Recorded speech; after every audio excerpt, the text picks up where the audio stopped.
আপনার নিচে করো, আপনার নিচে করো, শোনা যাচ্ছে না, লাউডলি বলতে বললেন।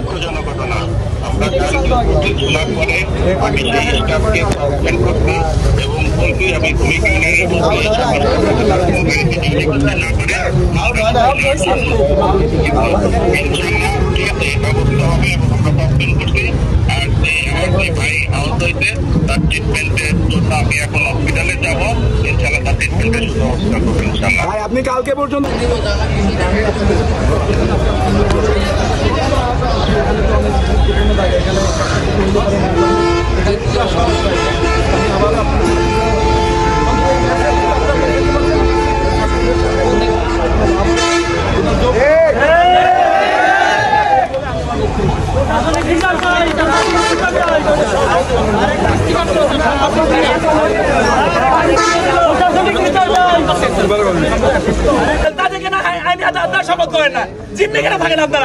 আমি আমার অবস্থান থেকে সরাসরি বলতে চাইছি লাউড এন্ড ক্লিয়ারলি হবে, এর পরবর্তীতে যদি কোনো হেল্পার, যদি কোনো কন্ট্রাক্টর অযাচিত ভাবে আমার কোনো ছাত্র ভাই হামলা করে, আমরা এটা কিন্তু বড় হাতে দেখবো, প্রমাণ থাকে আমরা এটা বড় হাতে দেখবো। এবার আমার বক্তব্য শেষ করছি। ধন্যবাদ। ধন্যবাদ কাদির রিয়াজ ভাইকে। আসলে বিষয়টা হচ্ছে কি, আমরা হচ্ছে কোনো দল চিনি না, মত চিনি না, শিক্ষার্থীরা চিনি ইনসাফ।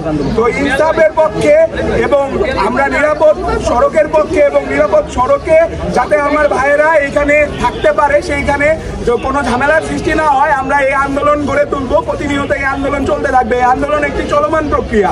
তো আমি বাস মালিক সমিতিকে আবারও অনুরোধ করব এবং তাদের শ্রমিক ইউনিয়নকে অনুরোধ করব, আপনারা কোনো অযাচিত ঘটনার সম্মুখীন হওয়ার আগে তা প্রতিরোধের চেষ্টা করেন, প্রতিরোধের চেষ্টা করেন।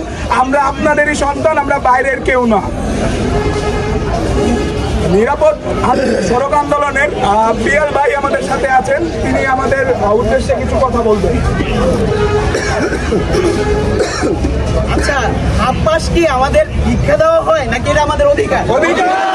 হাফ পাস প্রত্যেকটা শিক্ষার্থীর অধিকার। এবং এই বিষয়টি কিন্তু শুধুমাত্র ফরিদপুর জেলার ইস্যু না, সারা বাংলাদেশের ইস্যু। সারা বাংলাদেশের ইস্যু হয়। ফরিদপুর জেলা কি বাংলাদেশের বাইরে? যদি ফরিদপুর জেলা বাংলাদেশের মধ্যে থাকে তাহলে সারা বাংলাদেশের যে নিয়ম ফরিদপুর জেলার জন্য একই নিয়ম প্রযোজ্য হবে। তাই 6টার পরে হাফ পাস নাই, শুক্রবার নাই, শনিবার নাই, এইসব কথা আমরা শুনবো না।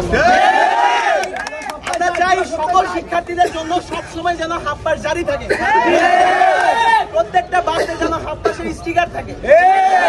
শিক্ষার্থী শুধুমাত্র কিন্তু সব পরিবারে, সব রকমের পরিবারেই শিক্ষার্থী আছে, যারা বাসের কন্ডাক্টর, যারা বাসের মালিক, এমনকি শ্রমিক, সবার বাসায় শিক্ষার্থী আছে, সবার বাসায় সন্তান আছে। তাহলে যারা শিক্ষার্থী হিসেবে বাসে ওঠে তারা কি আপনাদের সন্তান না? সন্তান যদি হয় তাহলে হাফ পাস কি তাদের অধিকার না? আপনারা দিবেন না। এই শিক্ষার্থী একসময় জাতির ভবিষ্যৎ হিসেবে গড়ে উঠবে। যখন আমরা আছি বাংলাদেশ 2.0 গড়ার লক্ষ্যে, বাংলাদেশ 2.0 গড়বে কারা? এই শিক্ষার্থীরা করবে। আর এই শিক্ষার্থীরা করার জন্য আপনাদেরকে এই সুবিধা। আমাদের সাথে দেখা কেন করলেন না?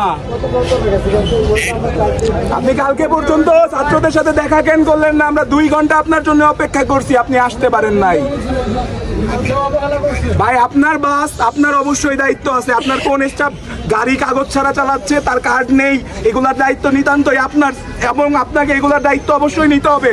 শুধুমাত্র বরখাস্ত বলে 24 ঘন্টা পার হয়ে যাওয়ার পরে আপনারা কেন এখন আমার যখন ছাত্ররা রাজপথে আসছি তখন কেন খোঁজ খবর নিচ্ছেন? তার আগে আপনারা কি করছিলেন? আপনারা কি ছাত্রদের ক্ষেত্রে প্রহসন করেন? ভাই এখন আমরা আমাদের যারা আছে, আমাদের ওই যে ছাত্রছাত্রীদের দফা আছে কয়েকটা, ওই দফা নিয়ে কথা বলবো। আর এরপরে আমাদের মধ্যে থেকে ওই যে প্রতিনিধি যাবে আপনার সাথে দেখা করতে, তারা ওই যে তাদের যে সাউদিয়া পরিবহনের যে একটা ঘটনা নিয়ে যে চিকিৎসা সহ এটা নিয়ে আপনার সাথে একটু দেখা করবে।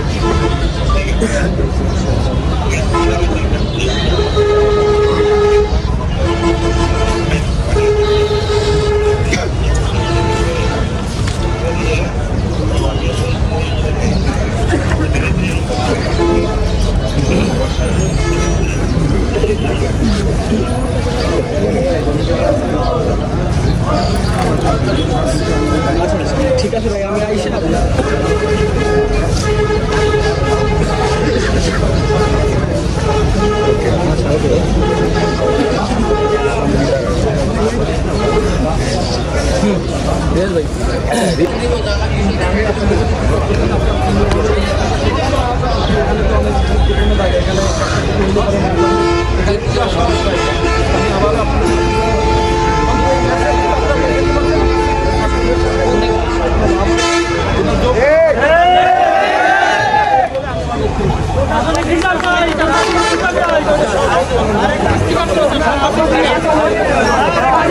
প্রশাসনিক বিচার চাই।